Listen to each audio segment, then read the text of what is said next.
Welcome to this edition of Israel Channel. Today I'm having a guest with me from Israel, traveling all the long way from Israel to Norway to participate in a conference here. And I'm so happy that we have Dror Vanunu with us. Welcome to Israel Channel, Dror. Thank you so much. So you have been in Israel. So you are born in Israel? Yeah, I was born in Israel. So you are a Sabra? Yep. Yeah. And but you have also been a kind of a refugee in Israel because you were actually thrown out of Gaza in 2005. I was a refugee 19 years ago, August 15. The Israeli Knesset decided to pull out from Gush Katif and to give so-called a chance for peace. There was the thought that by uprooting the 21 flourishing communities of Gush Katif, destroying the agriculture and giving the entire area to the Palestinians, there will be a chance for peace. But as we all know, the opposite happened, and the Gaza Strip became a terror state, which we all saw the results on the last October 7th. So basically, me and my family, together with 10,000 people from Gush Katif, lost their homes, and we had to start our new life in other places around the country. So where have you been living the last year? Since the expulsion of Gush Katif, we were in hotels about 5 months until the government started building the temporary homes in the place called Nitzan. It's a few kilometers north of Ashkelon. It took us about 5-6 years afterwards, after the expulsion from Gush Katif, to build our new apartments. But many other people from Gush Katif, it took them much more years, some of them even 10 or 15 years. They waited until they got into their permanent homes.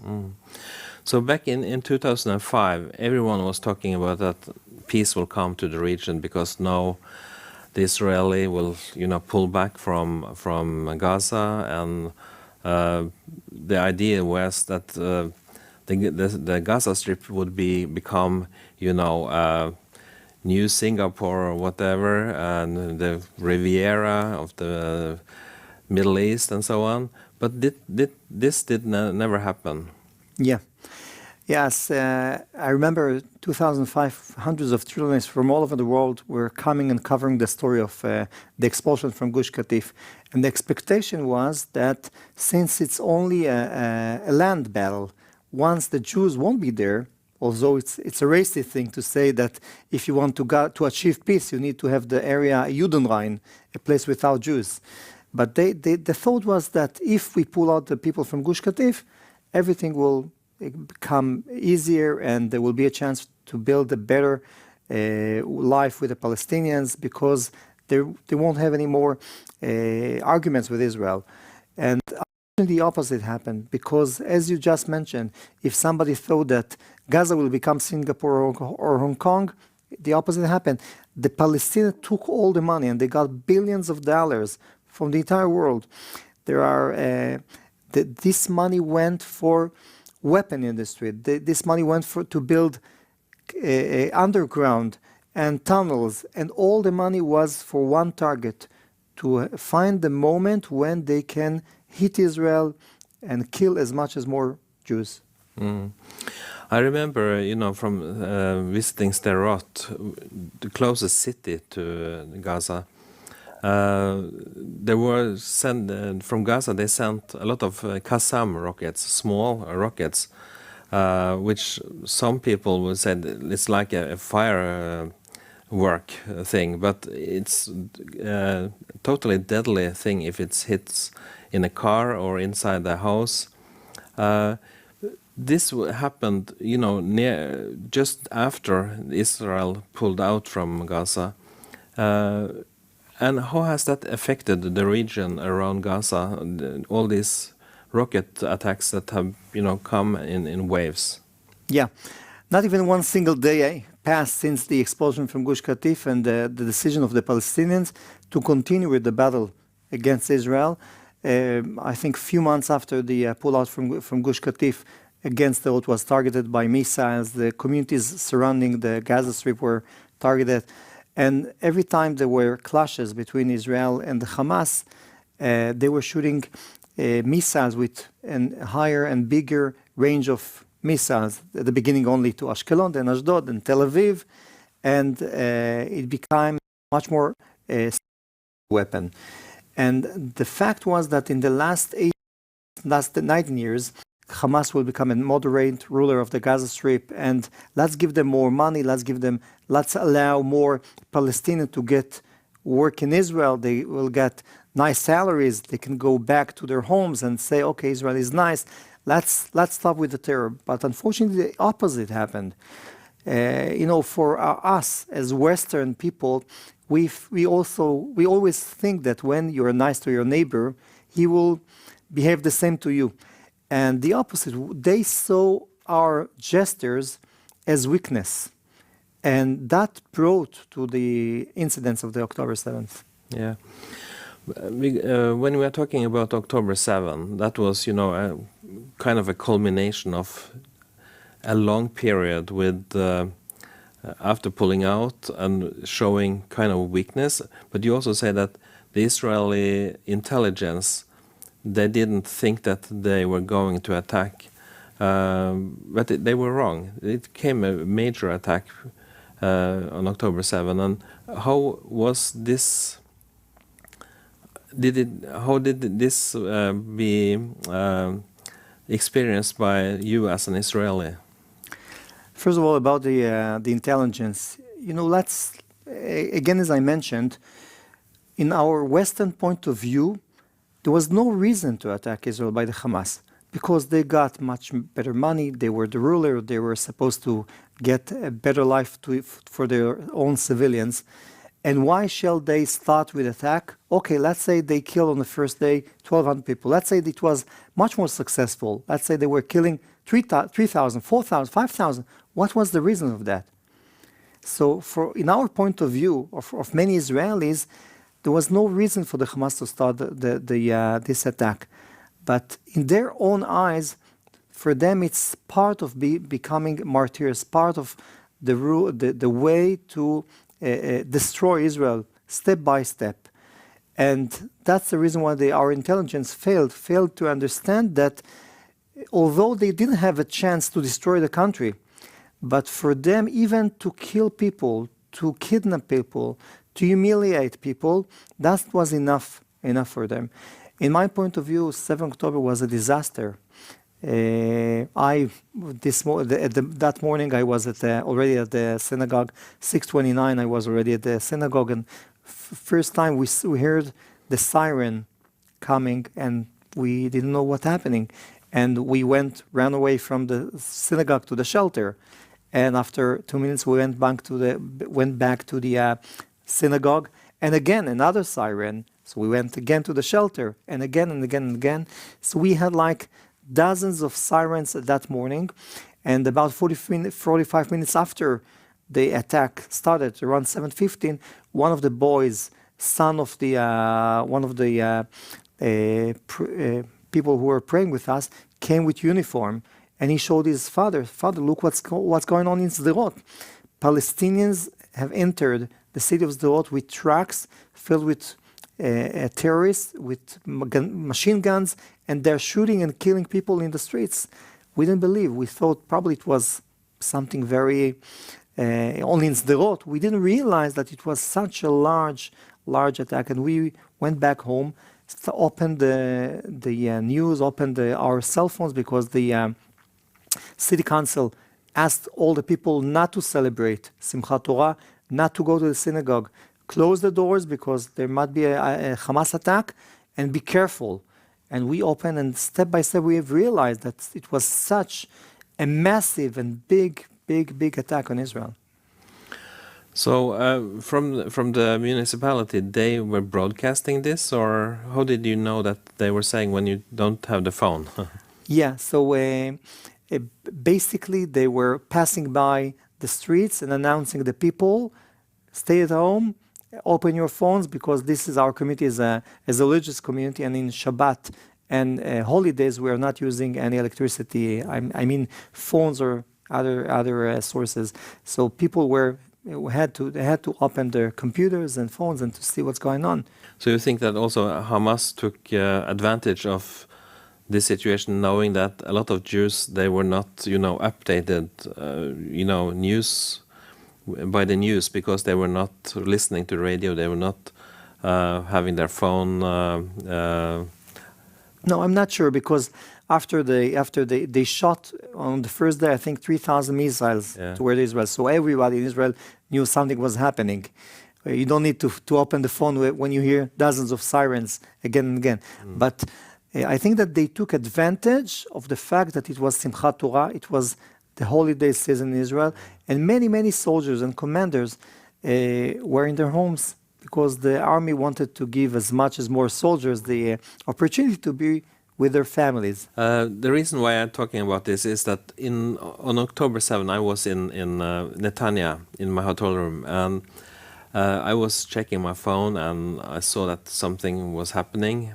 And I was talking to my family next door, living, a Jewish Orthodox family, staying there for Simchat Torah. And they didn't know anything about what happened in the south. So I was explaining to them that there was a big balagan with Hamas and everything, trying to explain as best as I could to them. And suddenly they just left the hotel. So I think they went home. They realized, that something was going on, I guess. So I was thinking that maybe Hamas also could take advantage of such a situation, knowing that there will be kind of numbers of people that wouldn't know exactly what's happening and so on, to make it even worse. And, it's also in the midst of a Jewish holiday, celebration day and so on, referring back to the Yom Kippur War in 73, that also happened on a high holiday. So this was, something that I was thinking they may speculate in just to take advantage of. Yeah. Look, the fact that the Egyptians in 73 attacked Israel on Yom Kippur, and the Hamas used the Simchat Torah as the day they've chosen to attack Israel, is because probably they feel that Israelis are much more relaxed in these days. It's a holiday. And when you realized what's happening, what did you do? First of all, I went back home together with my wife and 5 daughters. We went to the shelter. My son was at that time abroad in Vietnam. He went to a vacation after he finished the first degree in math and computer. And I went back home, and we were there in the shelter, and again, explosions and bombs and alarms again and again. After 2 hours, I realized that something really bad is happening. As a former intelligence officer in the army, I thought immediately that probably Hezbollah is planning to do the same thing. And once the Hamas is coming from the south, Hezbollah will come from the north. I called my colleague, Ofer, was still in the reserve army. I told him, Ofer, where shall I come? He said, Dror, you just resigned from the army a year ago. You're not on reserve duty anymore. How can I bring you back? I told him, this is a logistical question. I don't care about it. Where shall I come and where? And a few hours afterwards, I put on my uniforms and took the car and drove toward the north to join all the soldiers that were preparing to cancel and to not allow the Hezbollah to do the same thing from the north. And for me, it was a very special experience, because watching tens of thousands of Israelis, people that are on their regular life, are teachers, are engineers, are professors, and living their own life, regular life, and joining the army, because we all thought that this was our second independence war. So I heard numbers, how many Israelis that actually volunteered coming back to Israel, and it's amazing how many, before Sukkot last year, Israel was kind of divided with huge demonstration against the government and so on, And then Hamas attacks on October 7. And it's like everyone coming together again, the body of Israel, the people of Israel coming together as one man. Yeah, that's you just mentioned about the demonstration against the government. Hamas thought that Israel was weak. They saw all the images of the demonstrations and they thought, okay, that's the best time to attack Israel because they're not united anymore. And an hour afterwards, after the people have realized how terrible is the attack, because kibbutzim were conquered by the Hamas. There was the big Nova festival that thousands of young people were there and they were butchered by the Hamas. People from all over the society corners started joining the army and realizing that they need to do all they can to protect the state of Israel. I mentioned I would like to mention a very special story about my son. My son was at Vietnam. He went with his friends to visit this country. 7:30 a.m. Israel. He got a phone call from his army base in the Gaza brigade. They told him, Noam, come immediately. We need you in our base. He said, what's going on? They said, it's a chaos. It's a catastrophe. Come immediately. He said, I'm not here in Israel. I'm abroad. So first he was saved, because if he was in Israel, probably after 10 minutes he was driving toward his base and all the roads were controlled by the Hamas. Many of his friends that made the road toward the base were injured or even killed. But he didn't think a moment. Immediately after getting this phone call, he found a flight to Bangkok and was trying to find a flight to Israel. When he came to the airport of Bangkok, thousands, I'm not exaggerating, thousands of Israelis were fighting to get a ticket to Israel. Everyone wanted to join his unit and to fight against this terror.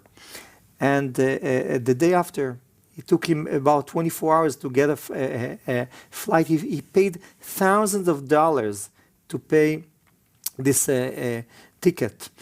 And when he arrived to Israel, my wife came and picked him from the airport, Ben Gurion airport. She said simultaneously 7 airplanes filled with young Israelis, all of them determined to come and protect our country. And many of them, when they met their parents, they took the uniforms, left their suitcases and took the army bags and joined immediately the battle, knowing that there's no time. We need to do all we can to protect the country. Mm-hmm. Yeah, I heard numbers like 300,000 or 400,000 people signed up for the army in just a few days. Yeah, it's incredible. It's something around 400,000 people. You know what? When I compare it to Russia, for example, Russia has today a war in Ukraine. Russia is like 15 times bigger than Israel. Putin need to open the prisons to get people to fight for this war. Russia has the ability to bring mass numbers of people to fight their terrible war against Ukraine. But in Israel, no one was asking people to come and join the army. Everyone immediately said, I'm here, I'm coming, and many like me share the same story. I finished my reserve army 2 years ago, but I said I'm volunteering, and I was at the army over 120 days. I left my family, I left my business, and I said this is our time to do all we can do to save the country. Mm. So when you signed up for the army again, what kind of things did you experience? Look, the first month we were in the north part of Israel, protecting the northern border. First of all, it was very special to see all the people gathering and in such a special unity. You know, when we were passing by the main roads of Israel, all the civilians, people left their homes and apartments and opened like tables, giving food and water and like saluting all the soldiers, telling them, you know, good luck, good luck. It was a special experience in Israel. We at the first weeks experienced a lot of fire exchange with the Hezbollah forces. I think that there's no doubt that the fact that over 100,000 soldiers immediately came to the northern border, that prevented Hezbollah to do the same thing from the north. And after the first month, our battalion joined the forces that were in the Gaza Strip, and we had 3 months of fighting against the Hamas terrorists in the area of Khan Yunis. When you mentioned Khan Yunis, that is in the south, and there's another southern town in Gaza called Rafah. There was a lot of disencouragement towards Israel to not, don't go into Rafah. You can go here and there, but not Rafah. But Israel went into Rafah, and what did I find? Yeah, I remember the campaign. All eyes are on Rafah. The reason why the world was putting so much pressure on Israel not to go to Rafah was because there were a lot of civilians there, and they wanted to so-called protect them, make sure that innocent people won't be hurt there. The fact is that the Rafah, which is sitting on the southern part of the Gaza Strip, Rafah area was the place where all the smuggling of weapons, of ammunition, of bombs, of terrorists from the Egyptian border, everything was passing underneath Rafah. And basically Israel did a great work, first of all, by pulling out all the civilians from Rafah. I think that the numbers of civilians that were hurt in the operation is nothing. It's like only few people that prefer to stay at their homes, or they were covered by the terrorists as a human shield by them. But by going to Rafah, Israel was able to find dozens of tunnels and prevent the injection of the weapon to the Hamas. So now the Philadelphia corridor, the closest perimeter to the Egyptian border, now Israel has control of it, and every smuggling effort is cancelled because of their presence there. And we have from Hamas, we can hear their claims in the negotiations that they want Israel to withdraw from this Philadelphia corridor. What is your opinion? Should they withdraw or should they stay? Look, even let's go back to 2005. In 2005, we said that pulling out from Gush Katif will be a terrible mistake because it will become a terror state. Pulling out, even if you think about pulling out from Gush Katif and uprooting the communities, leave at least the Philadelphia corridor. Make sure that you are able to conduct and make sure that no one is smuggling weapons and ammunition to the Gaza Strip. But they said, we don't care. We have the Americans, we have the Egyptians, we're going to put cameras that will be inspecting and making sure that the Palestinians will behave nicely. The fact was the opposite. The thought was that by pulling out from the Philadelphia corridor, we don't need any Israeli army there because we have the Egyptian, there will be also an American inspection. We're going to put nice sensors and cameras that will be inspecting and making sure that no one will be smuggling anything. But the fact was, first of all, they build dozens of tunnels beneath the ground, and some of them are good for trucks and cars that were smuggling back and forth from Egypt. Second, every few days there were like so-called electricity crises that the cameras and the sensor were not working, and they took advantage in these days, and they on the ground were smuggling whatever they wanted. The fact is, when Israel came into the Gaza Strip, we found ourselves fighting against an army, not a terror group. Yeah. So now Israel has almost control of the entire Gaza Strip. They have been to every places, pulling out. The Hamas forces are regrouping, firing again. Israel go in. In the end, they will, conquer all of them, all the resistance. This is my opinion. Do you agree? Yeah, absolutely, absolutely. It will take time. It should have been. It would have taken much less time. But unfortunately, the world is trying to help the Palestinians by supplying them with humanitarian aids and food and all that stuff. What's happening is that by keeping the supply to the Hamas and the terrorists there, they make the war longer and longer because it should have be completed months ago. Yeah. So after Israel have full control over Gaza, what is your opinion? Should they pull out or should they stay and keep it? Wow, that's a good question. That's the good question. I think that we've realized that every place where Israel is living is becoming immediately a terror place. It happened in the north, it happened in the south, and we need to make sure that Gaza will be under army control of Israel. So to prevent again the building of a new terror networks at the Gaza Strip. About the civilian issues, they can care of their sanitation and healthcare and education.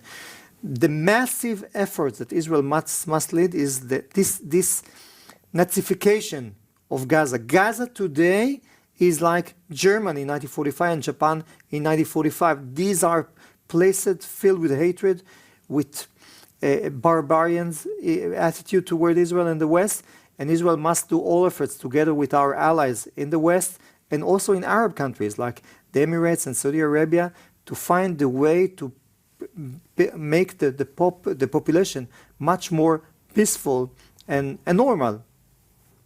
Yeah, I could completely agree with you. This Islamic jihadistic worldview needs to be eradicated. Absolutely. Last week there was a big festival that was planned in Vienna. Taylor Swift was supposed to be performing there. The same people that went to the Nova Festival and killed 360 people in Israel and 40 of them were kidnapped to the Gaza Strip, the same people, the same ideology plan to do such an attack in Vienna against tens of thousands of European young people that only wanted to celebrate. And the world and the European must understand that what's happened in Israel, if Israel won't be able to eliminate and to crash the Hamas and its ideology, the same things will be happening in Europe. Mm. Yeah, that's something that we need to take into consideration when we, work, because we need to support Israel to prevent that happening here as well. Well, thank you very much, Dror, for your participation in this program.